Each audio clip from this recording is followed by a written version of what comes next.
All right, so I've got the Google Pixel 10.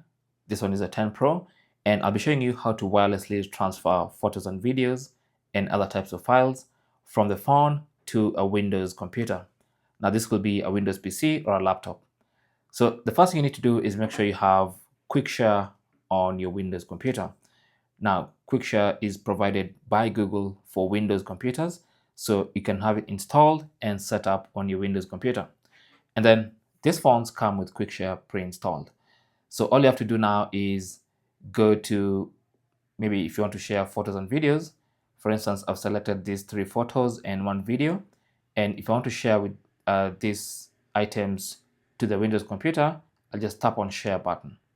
And from the Share options, you will see the option QuickShare. Tap on that, and then you can see all the devices that can accept via QuickShare. Now, in case you don't see your Windows computer, make sure in this setting here where it says device is hidden, you can set it to receive files from contacts or from your own devices. So that means those 2 devices have to be signed into the same account, or you can even choose receive from anyone. Okay.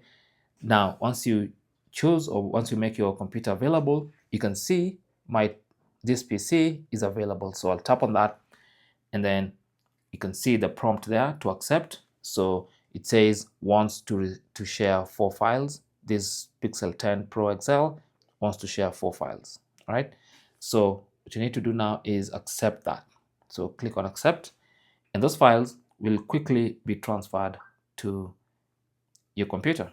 So now you can open the folder and have a look. And here are the files. So these are the 4 images and videos that we've just transferred. All right. Thanks for watching.